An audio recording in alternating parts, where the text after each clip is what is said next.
Bonjour à tous ceux que j'ai pas encore vus. C'est peu nombreux maintenant, merci, ça fait plaisir.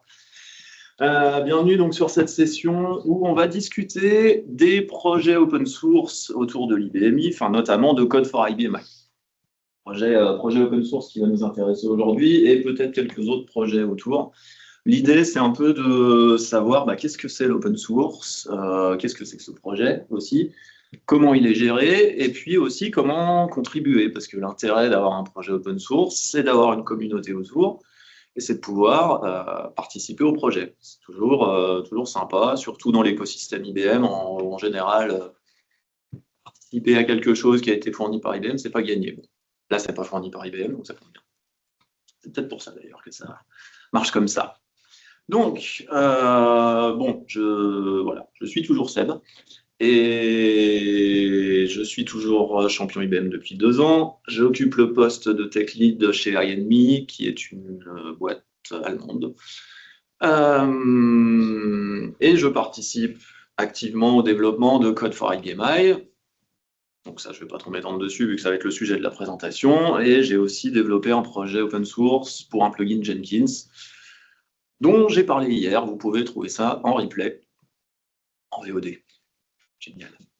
Donc, le projet Code for IBMI, qu'est-ce que c'est? C'est déjà quelques chiffres.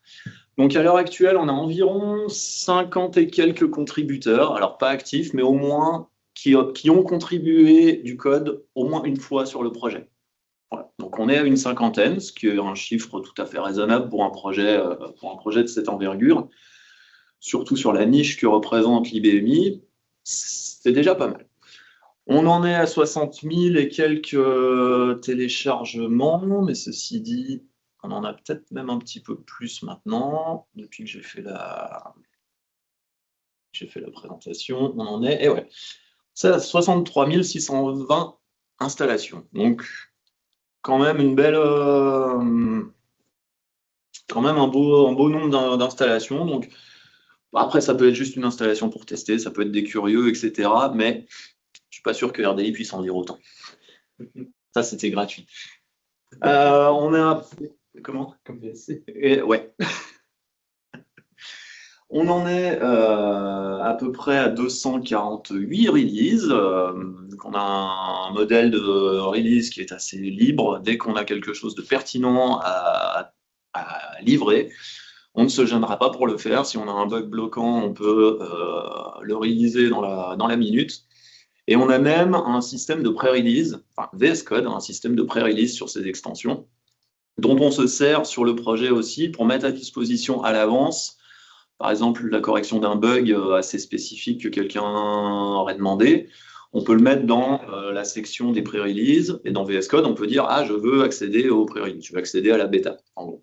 Donc ça permet d'avoir parfois des corrections un peu à l'avance, et nous, ça nous permet de nous assurer que le bug est bien corrigé dans ce cas-là, avant de faire la vraie release qui pourrait potentiellement impacter tout le monde.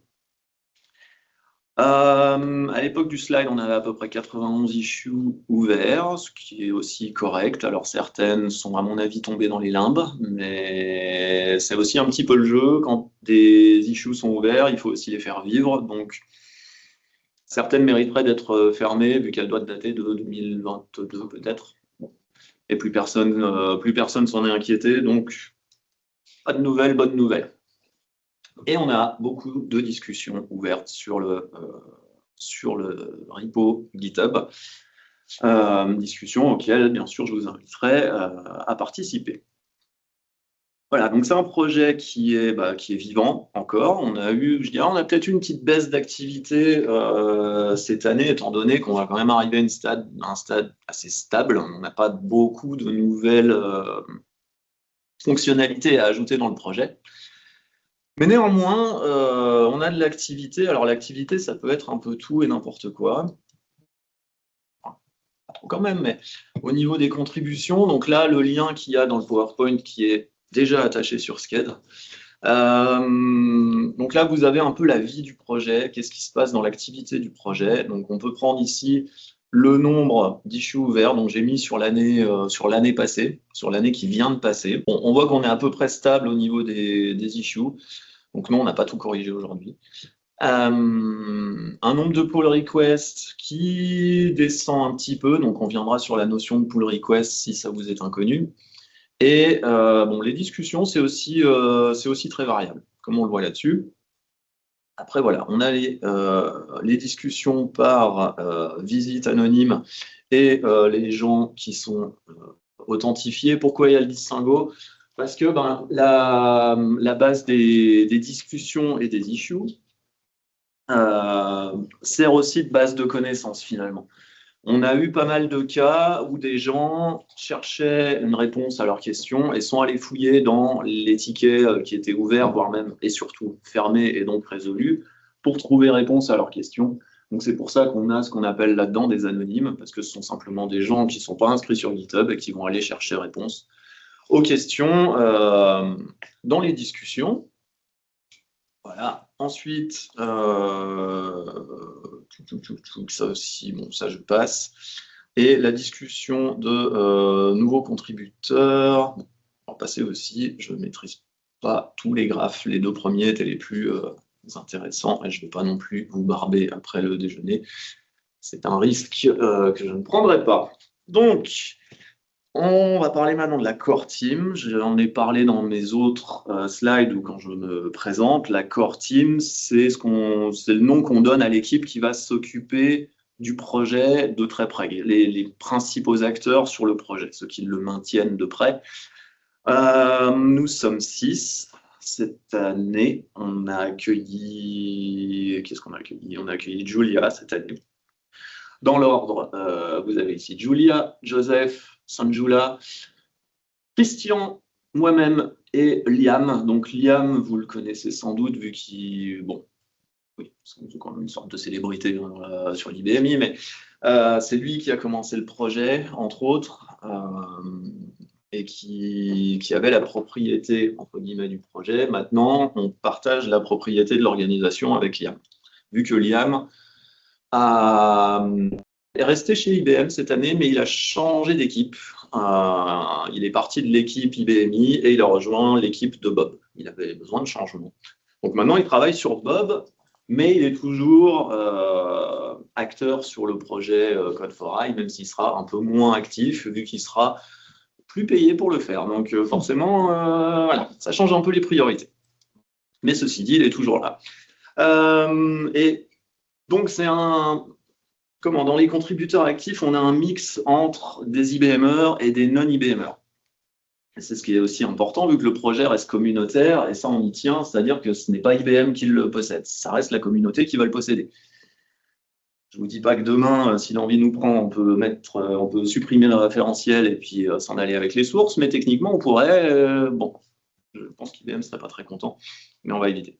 Donc, ce qui fait que maintenant, c'est Julia, ici, qui est affectée à plein temps chez IBM à la maintenance de Code4i PMI. Donc, ce sera pour l'équipe le point d'entrée principal chez IBM.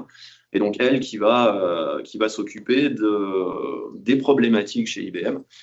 Et la gestion de la politique chez IBM aussi, ça, c'est son problème. Voilà. Ensuite, Joseph, lui, a participé activement à la documentation, surtout. Sanjula, vous en avez peut-être entendu parler ici et là. Il est assez actif comme speaker et c'est lui qui a créé et qui gère l'extension pour les tests unitaires en RPG, pour le RPG Unit sur VS Code. C'est lui qui est derrière et il participe à bien d'autres projets. Et il participe bien sûr à Code4i aussi, ce qui est très pratique. Ensuite, on a Christian qui, lui, est au Danemark, qui travaille pour une société qui s'occupe des droits musicaux, qui est administrateur système. Donc, c'est bien, c'est notre caution sysadmin sur IBMI, ce qui est pratique à des moments pour résoudre certaines problématiques, notamment quand le serveur SSH fait des mineurs sur IBMI. Voilà, je vois que ça parle à certains. Et puis bon, donc Liam, qu'on ne présente plus, et moi-même. Voilà, donc cette joyeuse équipe, nous sommes les contributeurs actifs. Alors, tous ne produisent pas forcément du code, mais au moins vont participer au code review, à la documentation, au support et aux discussions. C'est un peu ce qui nous définit, c'est-à-dire qu'on garde toujours un œil sur le repository, on reçoit des mails quand une nouvelle issue est ouverte, une nouvelle discussion démarre. et on tâche d'y répondre au mieux. Alors après, des fois, pas tout le temps. C'est bien de laisser la communauté faire un petit peu, et, ce qui arrive relativement fréquemment quand même. On a des utilisateurs actifs ou qui ont bien le produit en main, qui viennent aussi aider les autres utilisateurs. Donc, c'est encore une fois, c'est cet aspect communautaire qui est très sympa sur ce produit. Après, bon, garant de la roadmap, c'est un bien grand mot. On a quand même un plan, on a quelques idées, on a des choses en cours. De là à dire qu'on a une roadmap à 5 ans, non, faut pas déconner. Mais on a quand même un plan sur certaines fonctionnalités majeures qu'on souhaite implémenter. Et sur ça, on essaye de se tenir à une certaine date ou un certain point dans le temps pour ces fonctionnalités. Typiquement, dans la version 3 qui arrivera, là pour le moment on est sur un train version 2, dans la version 3 on aura des assez gros changements au niveau de la communication, notamment pour en fait récupérer la logique de communication qu'utilise l'extension DB2 et pour la basculer dans Code4Eye. Pour s'éviter des problèmes de CCSID, qui n'aime pas le CCSID, c'est pas toujours très drôle. Voilà. Et donc, on a aussi, je ne l'ai pas mis, non, je ne l'ai pas mis. On a donc ici, vous avez un extrait d'un chat sur Signal où on est tous regroupés et où on tâche de discuter quand les fuseaux horaires se croisent. Ou quand Julia est insomniaque, ça arrive aussi. Mais voilà, on a aussi un petit groupe sur lequel discuter pour arriver à se tenir au courant de tout et de rien. Et donc, dans l'équipe Core, c'est comme tout, on a des jours avec, et puis on a aussi des jours sans.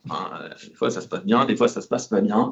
Ça reste un travail. Ça reste, moi, j'y suis allé par intérêt pour le code et pour pouvoir participer à ce projet. Ça reste du bénévolat quelque part. Mais bon, ça a aussi un certain intérêt, on le verra plus tard. Ça permet de progresser techniquement sur plusieurs aspects. Et puis de contribuer à un projet qui n'empêche, bouge. Donc ça fait toujours plaisir quand vous implémentez quelque chose et que ce quelque chose est utilisé et que les gens vous disent « Ah, c'est chouette ». C'est toujours sympa.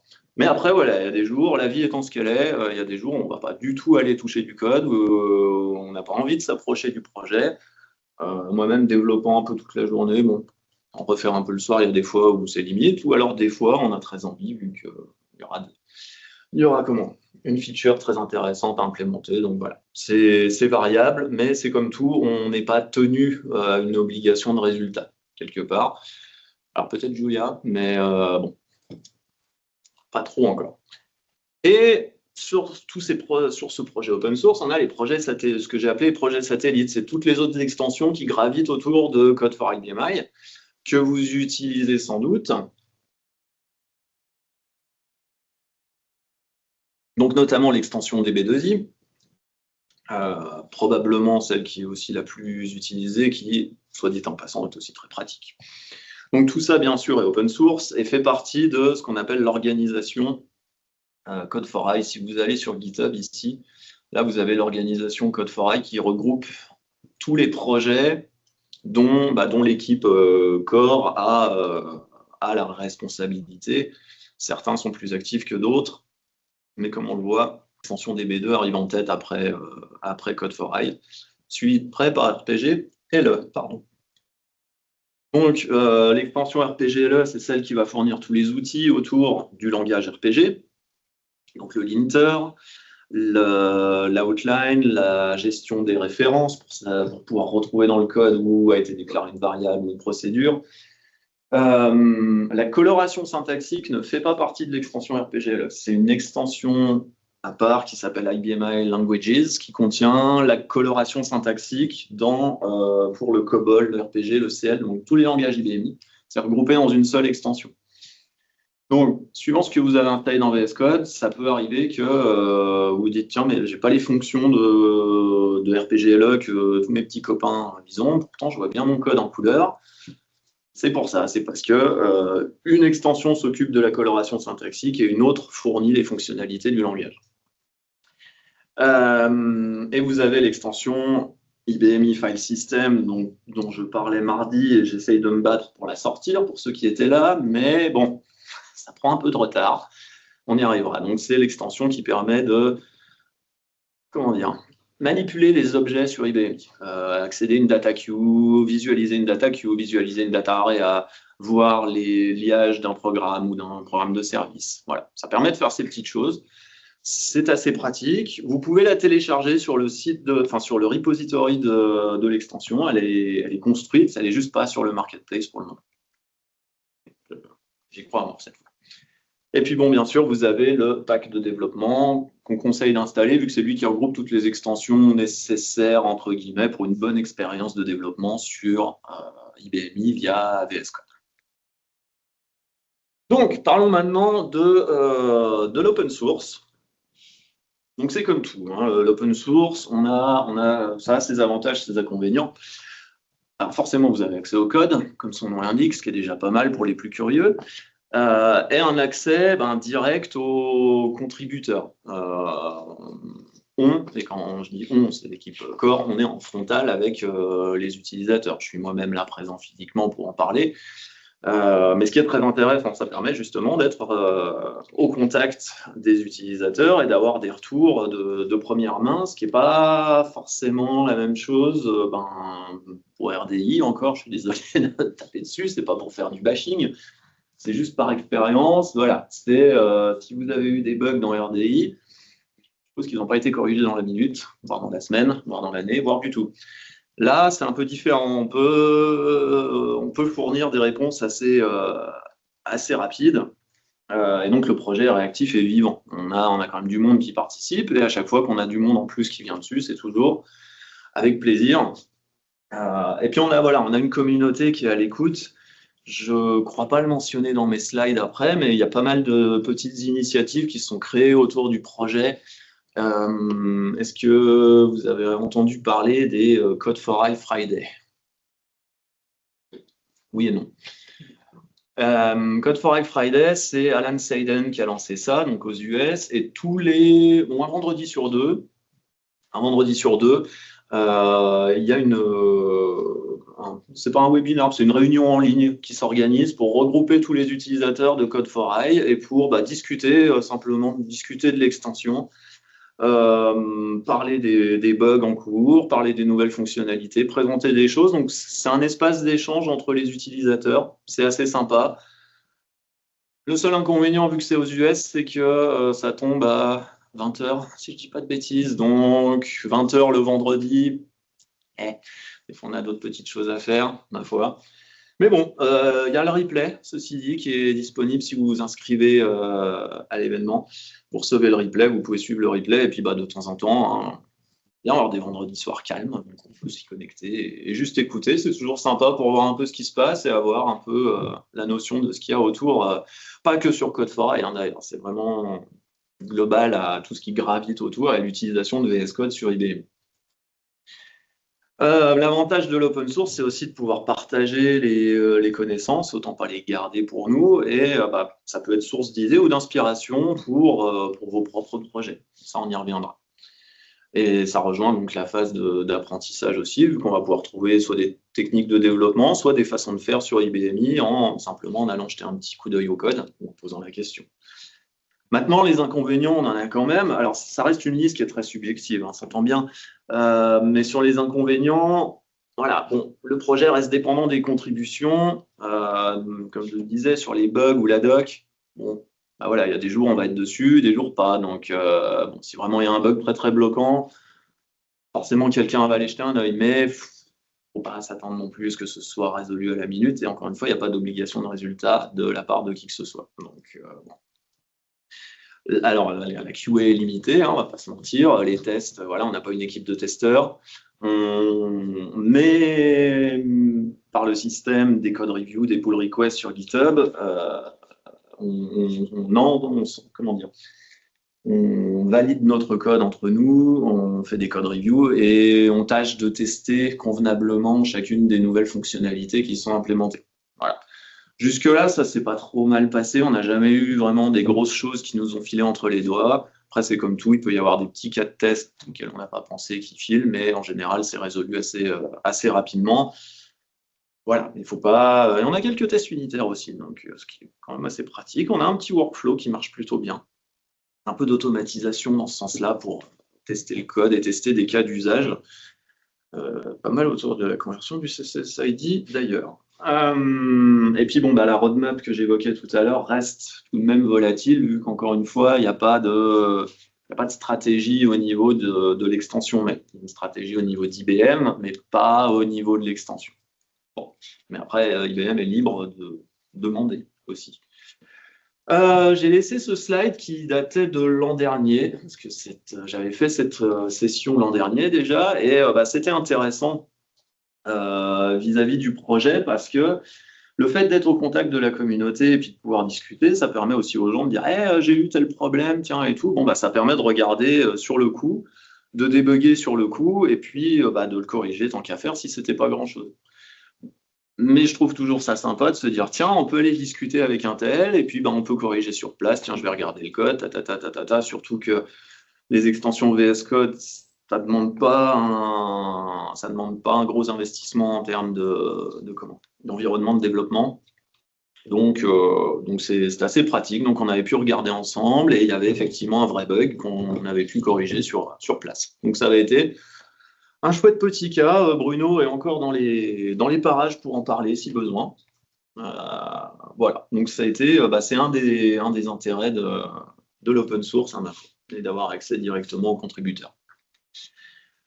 Et IBM dans cette histoire, parce qu'ils sont quand même, je ne vais pas dire partie prenante, mais ils ont une stratégie, et si vous avez un peu suivi les annonces, la stratégie s'oriente bien sur VS Code quand même, hein, on ne va pas se mentir. Donc on n'en est plus à la reconnaissance du projet là, à ce niveau-là. Quand Imro est par là, il va en parler. Ça fait partie de la stratégie d'IBM, au tel point maintenant que je le mets dans la partie inférieure, il y a du support professionnel offert par IBM désormais sur Code for IBM qui coûte un petit peu. Ah oui. Oui, qui va être forcément un peu plus coûteuse. Et là aussi, ils ont une équipe de support dédiée normalement. Donc, et ils ont un petit peu claqué des dents quand Liam a fait ses valises, parce que ça donnait quand même accès à une base de connaissances à proximité, disons. Voilà. Mais ils ont formé une équipe, ils ont une équipe pour le support professionnel. Donc voilà. Pour dire que ça s'inscrit dans la stratégie d'IBM, c'est pas. On n'en est plus au stade du petit projet qui est dans un coin. Voilà. Mais d'un autre côté, bien qu'IBM axe sa stratégie dessus, ils ne viennent pas entraver ce que fait l'équipe sur le projet. On tâche de communiquer avec eux, même si j'en parlais avec Tim hier, lui, son souhait, c'est vraiment que Julia soit notre interface principale vis-à-vis d'IBM, ce qui va faciliter quand même les choses. Mais voilà, on n'a pas d'entrave, on ne reçoit pas d'ordre d'IBM, on ne reçoit pas. On n'est pas. Faudrait-vous payer pour avoir des ordres. Par exemple. Là, C'est sûr. Tout se monnaie, à partir du moment où on est payé, c'est différent. Mais là, pour le coup, ça reste open source, et il y a une volonté de toute manière très forte que IBM ne vienne pas faire d'ingérence dans le projet. Donc ça, on y tiendra. Et si un jour ils veulent vraiment faire de l'ingérence, ils auront qu'à forker le repository et puis se débrouiller. Et puis nous, on continuera notre petit bonhomme de chemin à ce moment-là. Voilà. Mais pour le moment, tout va bien et on collabore sainement avec IBM. Voilà. Donc, ça reste intégré à la stratégie d'entreprise, hein, vu que maintenant, c'est mis en avant. À la douce époque de WatsonX Code Assist, fichant notre petit ange parti vraiment trop tôt, vu qu'il n'était même pas né. Lui c'était sur VS Code, hein, c'était pas dans RDI, donc au moins ça donnait déjà un message clair sur la trajectoire que prenait IBM. Voilà, mais Bob est arrivé et l'a phagocyté, donc on n'en parle plus. Mais ceci dit, Bob est sur VS Code, enfin est basé sur VS Code. Ce n'est pas VS Code, c'est basé sur VS Code, et Bob aura besoin de se connecter à l'IBMI. Je ne doute pas que Code4i soit intégré dans Bob à un moment donné. Bon.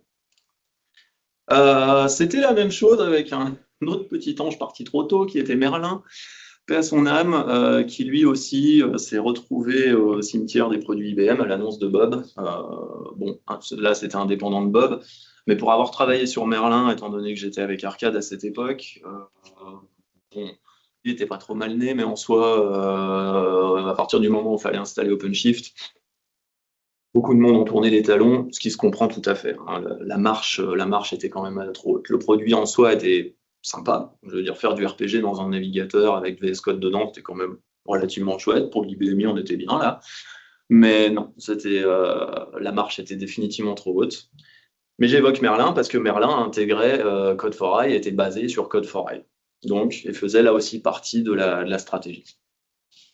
Donc, Project Bob va sans doute l'utiliser vu qu'il aura besoin d'accéder aux sources sur Q6.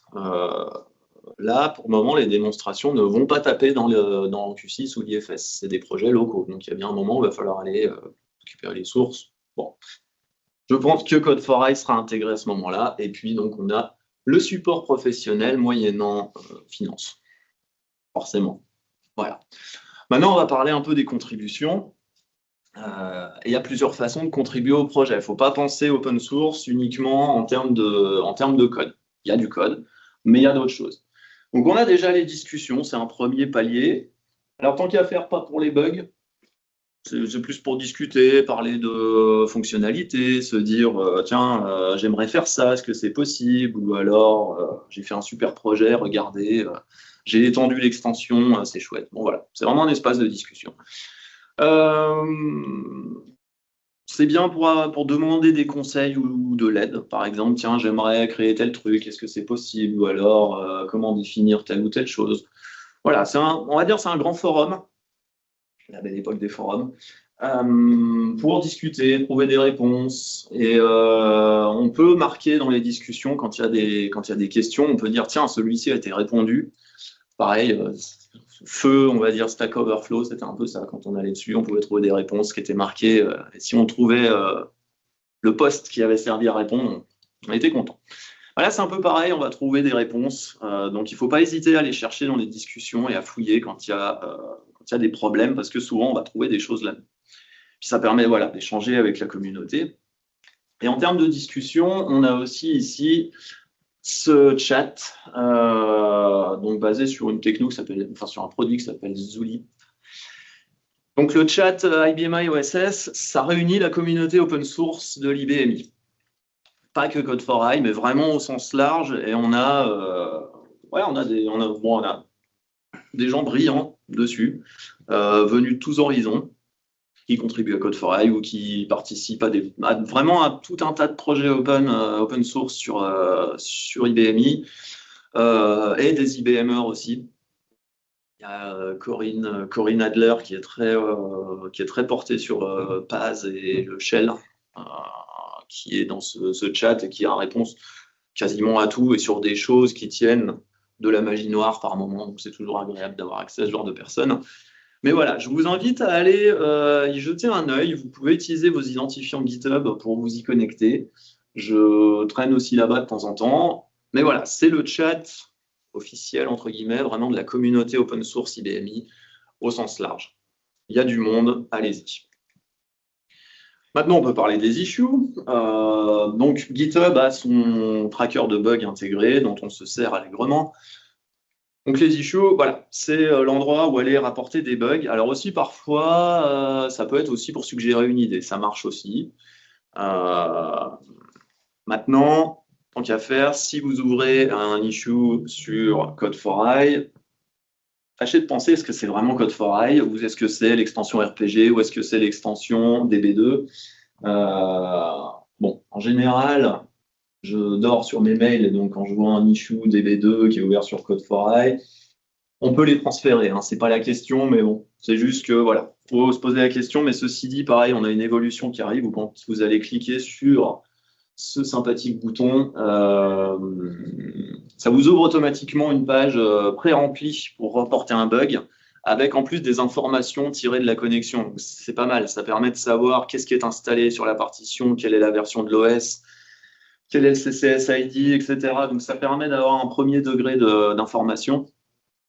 Et donc, une évolution là, qui va apparaître, c'est que quand on va cliquer là-dessus, on va avoir la liste des extensions sur lesquelles potentiellement vous allez rapporter quelque chose, histoire que tout ne tombe pas sur Code4IBMI. Voilà, donc il y a une section par extension, ce qui n'est pas vrai pour les discussions, vu que les discussions sont globales à l'organisation. Donc quand vous ouvrez une discussion, c'est plus d'ordre général. Là, après, les issues, c'est par extension. Et puis, voilà, donc, comme je le disais, on a un petit template. Et puis, tant qu'à faire, il y a une section output dans VS Code. Je vous la montre parce que c'est toujours bon à savoir. Je ne suis pas connecté, mais peu importe. Sinon, dans VS Code, peu importe l'extension, dans VS Code, vous avez l'output. Si elle n'y est pas, vous pouvez ici cliquer sur output. Bah oui, tant qu'à faire, je vais me connecter, comme ça on verra. Et chaque extension peut se créer des sorties comme ça, des outputs pour stocker des choses. Pensez-y comme une console de log, en gros. Et voilà, sur Code4eye, là j'ai les traces de ma précédente connexion. Toutes les commandes qui passent, toutes les requêtes qui passent sont loguées à cet endroit. Donc si à un moment donné vous avez quelque chose qui ne fonctionne pas, vous pouvez aller jeter un œil là-dedans. Et dans le pire des cas, quand vous ouvrez un bug, c'est toujours sympa d'avoir le contenu de l'output.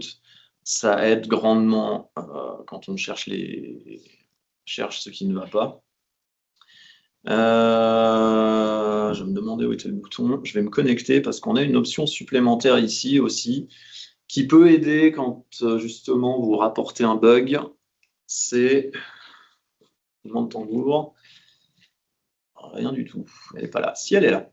Download logs, ça permet de créer une archive qui contient tout un tas d'informations, des logs tirés de VS Code et tirés de l'output aussi. Donc, c'est toujours bon, vous pouvez la générer et l'envoyer, l'attacher à votre rapport de bug. Voilà, ça peut aider. Donc, voilà pour les issues, et ça marche aussi en tant que demande d'évolution. C'est aussi un bon endroit. Voilà.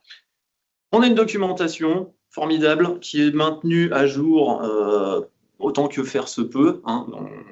Nous restons des développeurs qui adorons la documentation, n'est-ce pas? Donc, ça reste variable. Mais cela dit, on tâche de la maintenir à jour. Et puis, bah, c'est pareil, on encourage aussi la communauté à y participer. C'est open. Le code de la doc fait partie d'un repo qui est donc ici. Chacun est forcément le bienvenu pour rajouter du contenu à la doc si besoin. Donc là aussi, c'est un bon moyen de contribuer. Ça peut être un début de contribution. Bon, qui vaut ce qui vaut, mais on a eu des gens qui sont venus contribuer à la doc quand même. Voilà. Après, bon, évidemment, vous pouvez contribuer du code, ce que je vous encourage à faire si vous vous sentez. Personne ne vous jugera. C'est pas au contraire, hein, c'est toujours bon de venir participer. Même si c'est pour corriger un libellé, c'est toujours ça de prix. C'est un bon point d'entrée. Pour contribuer du code sur GitHub, comment ça se passe? Première étape, c'est de faire un fork. Donc faire un fork, ça va dupliquer le repository dans votre espace personnel sur GitHub. Et ensuite, à partir de ce fork, vous allez pouvoir créer vos branches, faire ce que vous voulez dedans. C'est votre espace à vous. Mais créez une branche, faites votre modification dessus, et après, publiez la branche sur GitHub. GitHub vous proposera de faire une pull request. Donc, pull request, c'est de dire « Ah, tiens, j'ai fait des modifs dans cette branche, j'aimerais bien la fusionner dans le projet pour rajouter telle fonctionnalité. » Donc, à partir de là, il faudra documenter un petit peu ce que fait la pull request. Peut-être qu'elle corrige un bug aussi. Donc, ça peut être rattaché à un bug. Et comme ça, quand la pull request est acceptée, hop, ça ferme le bug en même temps. C'est vachement pratique. Il y a des issues qui sont marquées Good First Issue.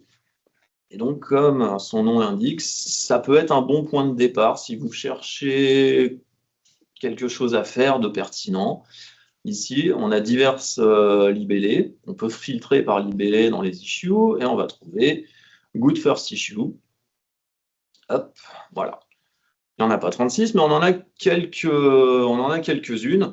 Et on essaye de taguer ces issues pour justement aider les gens, les inciter à chercher par quoi ils pourraient commencer. Ce sont des petites choses, pas forcément grand-chose, sur lesquelles bon, on n'a pas forcément le temps de regarder, parce que c'est un petit truc. Et puis des fois, on les laisse justement parce que c'est pas critique, mais ça fait un bon point d'entrée pour aller faire une petite contribution sur le projet.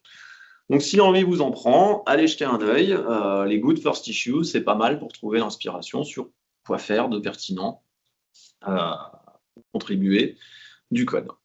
Et puis, voilà. Et puis, n'hésitez pas à demander de l'aide aussi. Hein, on est là pour ça. Tous les contributeurs sont là pour ça. Quand on ouvre une pull request, après s'engagent des discussions et on peut demander, tiens, comment je pourrais faire ça, où j'ai commencé à faire ça. Pull request peut être à l'état de brouillon aussi. On peut la créer, commencer à la contribuer, et puis dire, bah tiens, j'ai commencé ça, mais là, j'ai un doute. Bon, il y a des tas d'outils en plus sur GitHub pour collaborer, pour qu'on puisse suggérer du code. Donc, autant en profiter. Ça reste un espace de partage et on est toujours heureux de partager ce qu'on a fait. Donc, la pull request, comme je le disais, vous créez une branche, vous faites des changements, vous la créez. Il y a même un comment? C'est pré-rempli quand vous créez une pull request sur le repository. Donc, vous avez des sections, on va dire, bah là, vous décrivez, puis là, vous expliquez comment on la teste. Et puis en bas, il y a une petite to-do list pour vérifier que ça a été testé, que ça compile, qu'il n'y a pas des traces dans la console qui traînent. Voilà. Et la to-do list vous invite à vous rajouter à la liste des contributeurs si c'est votre première contribution. Donc après, la pull request, elle est, on fait une petite code review avec l'équipe.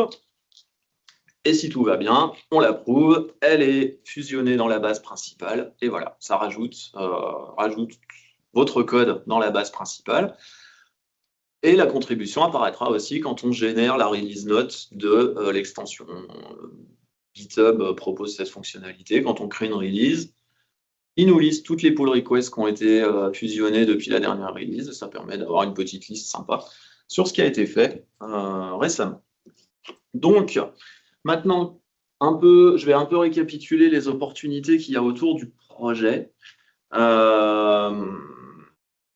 Les quelques fois où alors je dis on parce que je fais cette session et puis je l'avais co-animée cette année avec donc Christian qui vient du Danemark et puis encore avant je l'avais animée avec Liam. Et bon, à chaque fois on parle un peu des traductions parce que forcément on tâche d'avoir du multilangue dans l'extension. On a divers fichiers de langue qui ne demandent qu'à être remplis. Et suite à ce genre de session, souvent c'est un bon point d'entrée. On a eu des gens qui se sont dit ah tiens je vais participer, ça va être sympa.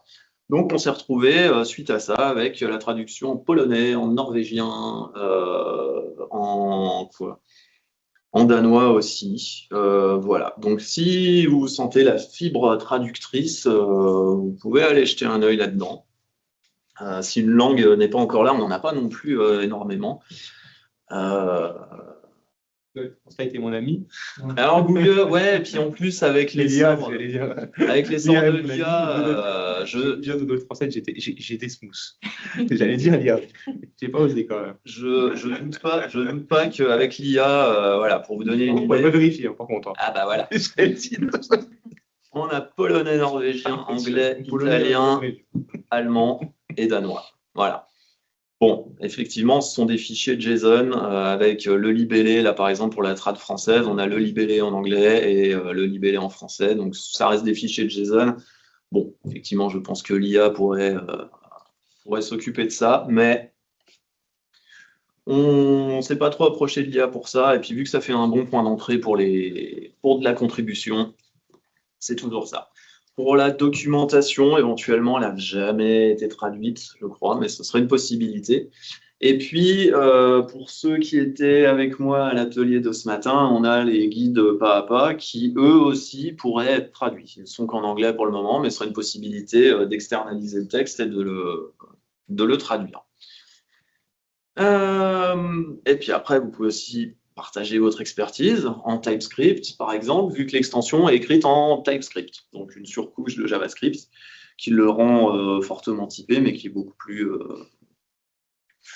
qui le rend plus lisible, et surtout dans les projets partagés, c'est beaucoup plus simple de savoir où on met les pieds avec des types, avec du typage fort. Donc, soit apportez votre expertise, soit prenez de l'expertise. Encore une fois, il y a du code à lire, il y a des choses sympas qui ont été faites par un peu tout le monde, donc c'est toujours l'occasion d'aller jeter un œil. Et puis sur l'IBMI, c'est un vaste sujet, donc on ne connaît pas tout non plus, loin de là, donc c'est toujours bon à prendre. Si quelqu'un a une idée fantastique, c'est toujours sympa. Et puis, on a pu aussi implémenter des choses qui peuvent être intéressantes, donc je dirais, venez vous servir, que ce soit en RPG, en SQL, sur CL ou sur PAS, vu que PAS, ça reste parfois, comme je le disais, de la magie noire, donc il y a des fois des cas de figure qu'on a réglés dans le code qui étaient sympas, donc toujours bon à prendre, toujours bon à voir. Puis SQL, les services SQL qu'on ne présente plus, s'il n'y avait pas les services SQL, on n'aurait pas de code for IBMI, tout simplement. Voilà. Bon, le bonus, j'ai pas de commission là-dessus, mais c'est toujours bon à prendre. Le programme IBM Rising Champions, qui récompense les gens qui contribuent à l'écosystème IBM. Si vous contribuez à Code4Eye, c'est un projet qui est affilié entre guillemets à IBM, qui fait partie de l'écosystème IBM. Donc, vous pouvez rapporter votre activité autour de Code4Eye. Vous pouvez gagner des badges sur LinkedIn si vous êtes collectionneur de badges. On va dire des collectionneurs de Pokémon. Donc voilà, si vous avez alors de tête 2 contributions, vous serez contributeur. Au bout de 5 ou 6, vous êtes advocate et après influenceur. Et ça peut aider à rentrer dans le programme des champions éventuellement. Mais ça, c'est au-delà du nombre de contributions. Et puis, vous pouvez aussi, alors c'est pas de la contribution directe à Code4Eye, mais vous pouvez aussi créer votre propre extension pour étendre ou utiliser Code4Eye, parce que l'extension Code4Eye exporte son API, une API relativement simple, soit dit en passant, mais au moins, si vous voulez exécuter des commandes, exécuter du SQL, ça se fait très simplement. C'est toujours facile quand on rentre dedans de dire que ça se fait très facilement, mais bon, quand même, je trouve que ça reste pratique. Par expérience, ayant fait des plugins dans RDI et des extensions dans VS Code, plus jamais je ferai de plugins dans RDI. Soit dit en passant. Il y a plus de tutos aussi pour VS Code. Il y a plus de tutos, et puis l'API de VS Code est beaucoup plus simple à appréhender. Les choses qu'on peut faire dans VS Code sont quand même plus faciles à appréhender. Il y a moins de comment dire, moins de préparation quand on veut créer un plugin, une extension VS Code. Et pour faciliter la tâche aussi, j'ai dans mon repo, dans mon espace perso, j'ai créé ce petit repository avec une branche Code4Eye qui donne en fait un squelette d'extension où c'est du prêt à coder. Grosso modo, vous avez tout l'échafaudage qui est fait. Plus la récupération de la référence à l'API VS Code, enfin le Code4Eye. Donc, après, et même le packaging est prévu. Voilà. Donc, il n'y a plus qu'à. Après, il n'y a plus qu'à coder, à créer, à vous concentrer sur ce que vous voulez développer et pas vous occuper de la partie échafaudage de l'extension, etc. Il y a des générateurs d'extensions. Après, il y a des problématiques autour de comment la construire, comment récupérer des références à d'autres extensions. Ça s'occupe un peu de ça pour vous, parce que c'est pas la partie la plus intéressante sur les builds. Si vous cherchez comment on build un projet JavaScript, vous allez trouver des millions de façons de faire. Bon, là, j'en ai pris une qui est aussi utilisée dans toutes les extensions d'organisation Code4Eye, donc ça reste assez solide. Et j'ai un petit exemple qui est là aussi dans GitHub. Mais voilà, ce QR code vous ramène là-dessus, au cas où. Donc, pour tester, ça peut être sympa. Et puis, encore une fois, ça se fait franchement assez facilement. Et sinon, il y a le mécanisme dans VS Code des commandes qui, elles, ne nécessitent même pas de récupérer une API ou quoi que ce soit. Je ne vais pas aller dans le détail, mais vous pouvez juste dire, dans une extension, dire appelle cette commande. Et il y a des commandes pour exécuter des commandes 52-50, par exemple, sans récupérer de référence à une API ou quoi que ce soit. Mais c'est un autre sujet. Voilà. Donc, je suis arrivé au bout de la session. C'est pas non plus très très long, et puis je vais pas m'étendre non plus sans nécessité. Donc, si vous avez des questions, n'hésitez pas, c'est le moment. Oui. Si on souhaite contribuer, qu'on souhaite prendre un ticket, une issue, oui. Comment on dit qu'on a pris cette issue? Je vais essayer de ne pas dire de bêtises parce que c'est comme quand on est au LOBJ, on peut faire n'importe quoi. Oui. Normalement, sur un issue, ici, on peut s'assigner. La chose que j'ignore, c'est est-ce que n'importe quel utilisateur peut venir s'assigner? Je ne suis pas sûr. Ceci dit, si ce n'est pas possible, tu peux aller sur l'issue et puis tu dis j'aimerais bien m'en occuper. À ce moment-là, il y a forcément quelqu'un dans l'équipe qui est notifié. et qui peut, lui, après, assigner quelqu'un dessus. Donc, à partir de là, sans problème. Donc, si tu as accès à la fonction là, c'est comme ça idéalement qu'il faut le faire. Sinon, juste demander à être assigné dessus et dire ah, je vais bosser là-dessus. Et puis aussi, tout simplement, si on crée je vais prendre une pull request et ça, c'est ce serait de l'assignation a posteriori. Quand on crée une pull request, hop, on peut ici, dans les termes employés dans la description de la pull request, hop, si je vais éditer, c'est du Markdown pour la pull request. On peut utiliser fix ou fixes ou resolves, où il y a plusieurs termes que GitHub reconnaît, en mettant le numéro de l'issue qui est à côté.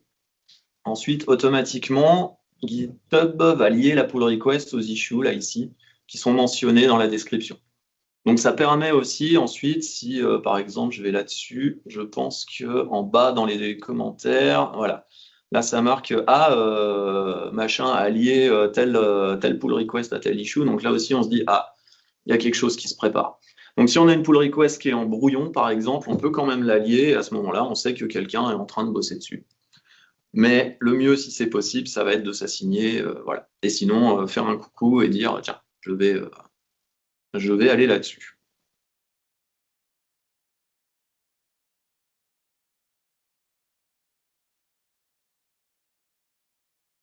Bon. Question au niveau des services SQL. Oui. À partir de quelle version de l'OS on a le droit d'utiliser les services SQL?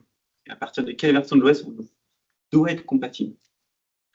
Pour le moment, officiellement, l'extension est compatible avec la V7 R3, la 7.3 Tech Refresh, je sais plus, 7 peut-être, hein, quelque chose comme ça. Plus ou moins officiellement, sachant que ça va être la 7.4, maintenant que la 7.6 est dehors, c'est plutôt la 7.4 qui est officiellement supportée pour l'extension. Je pense que si IBM a un choix à faire, ils diront que ce sera la 7.4 vu que la 7.3 sera plus maintenue. Bon, voilà. Après, on a eu des gens qui se sont connectés, qui ont dit hey, j'arrive pas à me connecter, je suis en 7.1. Donc des services. Voilà. Mais ouais, au niveau des services, on se positionne plus là sur la 7.3, 7.3 TR, 7 et plutôt 7.4, pour être honnête. Voilà. Disons que c'est plutôt se dire pour le moment, on a des services qui sont compatibles avec la 7.3 TR7. Mais demain, on ne s'interdira pas d'utiliser un service qui n'est que en 7.4. Voilà.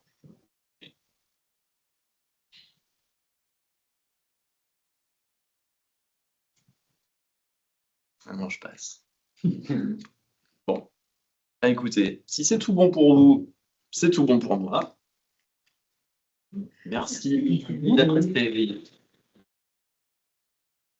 Et encore une fois, je suis dans les parages jusqu'à ce soir, donc n'hésitez pas si vous voulez discuter.